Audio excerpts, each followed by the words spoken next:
Hello fellow oculators, Dave Drawing here, bringing you another video. This time it's from BOBOVR. It's about their M2 Oculus Quest 2 head strap. Another head strap, Dave Drawing? What, are you crazy? We don't need another head strap. Well, I didn't think I needed another one either until I saw this thing, okay? Oh, here's one. That's right. This is the M2 from BOBOVR. This thing has some really cool features, and we're going to find out what they are right now. Alrighty, let's see what fine folks at BOBOVR have for us in here. Nice box. Got some details about it on the back. Slide her out of there. Okay.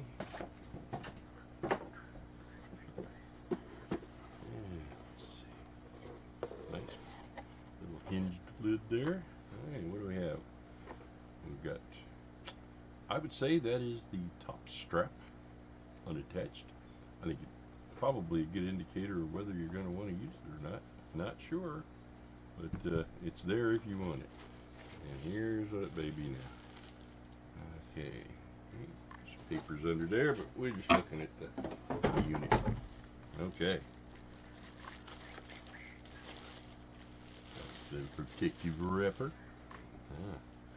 This thing looked like something out of a sci-fi movie. It's pretty cool. Got some nice branding there. BOBOVR M2. These would be the slidable rail dealies that you attach the Quest 2 to suspend it in front of you, and and most of it is very much like a regular Halo strap, if you're familiar with those. If not, great thing about a Halo strap is, well, you know, a lot of them are adjustable. That's not the great thing. The great thing is that the Halo strap, and this is the M2 Halo strap. Halo's not really a brand name, I don't think. I believe it's just a type of strap. But anyway, thing most people like about the Halo straps, or this style of strap, is that the headset is actually suspended on these little rails that you can slide it in and out, and then the weight is taken off your face, and the pressure, I always call it like the scuba mask effect. Let's face it, when you first get your Quest, you strap it on your face. And with a lot of the straps, you know, it's attached directly to the headset, and the headset is pressed against your face, so it's just, you know, touching the face in the front and the back of your head, and maybe a strap across the top. But the Halo strap has what the others do not, which is a padded front and a padded back that's independent of the headset itself. It's kind of like putting on a hat. It's a real space age looking hat, mind you, but this is definitely a more comfortable way to go. Now, looking at the materials, it's a very nice match for the texture and color of the Quest 2, so it'll look really nice on there. It's got the adjustable knob on the back, of course, which is normal. I like this feature here. It looks a little more modern, a little more complex. Some of them have a little curved piece of plastic, some have a square piece of plastic, but this one has this nice little chrome hinge point where you have this attachment point, and of course this hinges, which is great for making the right adjustment, and also for taking it on and off, because you don't have to just put it all on your head like that. You can just tip it up, stuff your face in there, and then just drop it back on the back of your head. Give the knob a couple turns, and you're all set. Now, what I really like about this one is it has these, which I have not seen on any other Halo strap. These are actually flexible, padded. Got a little pad on there, see? A little padded front. I don't know what you call them. They look kind of like mandibles, but but anyway, this would actually rest on top of your head, right above your forehead, and I get to take some more of the weight of the whole unit off. So you get some of the weight supported on this front pad, some of the weight supported on the back, and even more of it supported up here. And if you wanted to add the top strap across here as well, boy, I tell you, I think this is going to be really comfortable. Alrighty. Strap over here. Yeah, we've got Quest 2. Now this Quest 2 does not have the original pad that came with it. This is actually the replacement pad from Oculus. That not really anything to do with this. I just didn't want anyone to, think I had some kind of a different pad that came with it. No, this is the replacement that you can request from Oculus. I believe if your headset was made before January of this year, I think that was the rule. But anyway, if you have any problem with allergies or just bothering you having that kind of foam rubber thing against your face, they will happily send you this nice replacement. And the only drawback is it does not work with the glasses spacer that comes with your Quest 2, but it gives a pretty good space. But it does come with two different thicknesses of soft pad, so you can adjust your depth that way if that's an issue for you. All right. So let's put this thing on here. The way these work is you have this little black rail on the side here. Oh, and I wanted to point out that the material on this, the stuff that the white parts are made from, it feels and looks exactly like the plastic from the Oculus itself. Now the black parts here, this strap across here and these parts and these up here, they're actually a slightly different material. It's a little more flexible, and I got a feeling they planned that specifically because of all the issues of straps breaking right in through here. I'm not going to name any names of what straps are breaking, but you get the idea. But I would not worry too much about this breaking because it's quite flexible, and these up here are as well. So another thing I wanted to point out before I put this together, I'm sorry, is this back pad. This thing is big. It's massive. It's about the size of one of those sleep masks that people wear, to block light out and stuff. That's about how big that thing is, and it's really nice. And what I really like is that it's on it's not just padding like some of them have. It's actually a hard plastic unit, and I think that'll go a long way towards not letting it slide down on your face, or I'm sorry, not down on your face, up off the back of your head. Because some people, when they try these, the first thing they run into is if it's not fitted just right, and sometimes depending on the shape of a person's head, the strap wants to ride up in the back a little. So with this having this extra wide back pad, it's going to come lower down on the back of your head, and I think that'll be a real plus when it comes to fitting certain people. Well, all people actually. So anyway, that was another cool thing about this one. I've only seen pictures of it before now, so it's kind of exciting to actually have it in my hands. So what you do is you take the white rail here and you slide it into this little channel. It's pretty stiff, but you want it to be, because you don't want it to come flying off. And then turn it over, put the other one on, and it's together. Now, another great feature about a halo strap, if you don't already have one, if you've been interested, you've been curious about one, is like I was saying earlier, the weight of everything is suspended on this pad here, and of course on the back. And then on this special M2, you also have these little springy thingies on top that have pads on them.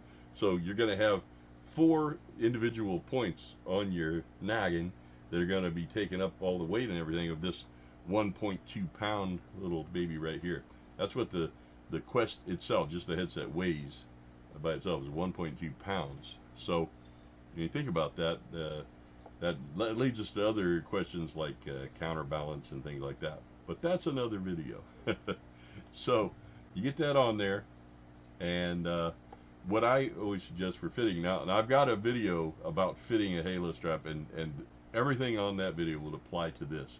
But basically, I recommend you put it out on the, these things will slide all the way in like this. Yep, they're pretty stiff. Ooh. You can slide it all the way in, or you can have them slid back pretty far. Now, the reason I recommend people leave them slid back like that when you're going to fit it is the key thing to fitting a halo strap is you don't want to put the the headset to your face and then try to fit the strap. Now, what you want to do is fit the strap to your head, get it all situated nice, and then adjust the headset. Now, the cool thing about it, like I said earlier, it's no scuba mask, so this thing is actually suspended out. You could actually take the interface out and play with it that way. A lot of people worry about light leak and things like that, but the only point I'm trying to make is you don't have to have it smashed to your face, because a lot of people have problems with sweating and red rings on their face, and some people get their makeup messed up, stuff like that. But you want to remember that this doesn't have to be against your face. This will hold it out from your face at whatever distance you want. But if you like it right up against your face, that's fine too. That's what the beauty of it is, because this will slide back and forth on these the rails here. And another benefit of the Halo type strap is that the Oculus itself has a pivot point here that lets you adjust the up and down tilt of the headset. But this thing has another pivot point back here, so you can actually move that down like that. You see what I'm saying? It's like a it's like a machine. So you can adjust and tilt that thing to so many different positions. You'd be hard pressed not to find a comfortable position with this thing, because you can tilt it on that pivot point and on that pivot point. So that's a great thing. It sure beats just strapping this thing to your head. So, alrighty. Now, speaking of straps, I did go ahead and put that top strap on, just so you can see, all the different features. Anyway, I use real optics lenses in my headset, because I wear glasses, obviously, and so I put them in there. So I don't have to wear glasses with my headset, and it makes a world of difference. And so I take the old specs off. So first thing you do when you go to put this on is you want to loosen the knob.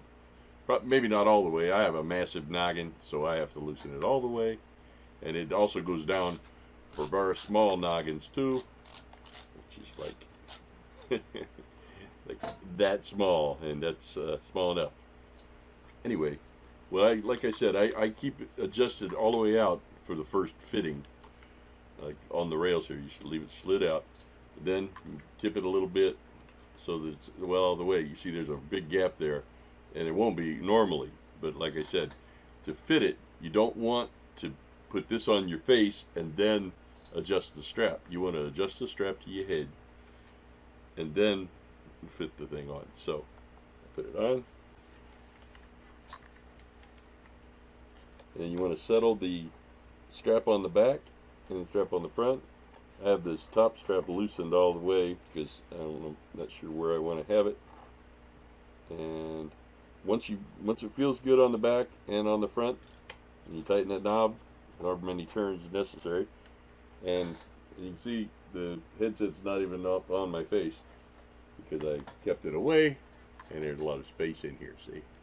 So what we'll do now is, once you have the, like I said, once you have the halo pads right where you want them, and they're going to take a little doing, then trying not to move the halo around, you want to put your fingers on the front of this and then on the back here, and you just slide that thing in until it's as close to your face as you want it. Then you can, worry about your adjustments. You might want to turn it on at this point, because that way you'll be able to check your focus, make sure everything's clear, because the tilt up and down can really affect your focus. And then you want to make sure you remember that you've got these pivot points on the side here as well, so you can make use of those and get a really good fit at just the right angle, however you want it. Okay, and then once you've got it all settled the way you like it, Check and see if it's still snug.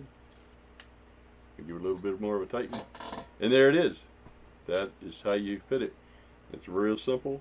And that thing stays put really well. I mean, I'm doing some pretty vigorous movements here. And yeah, it holds really well.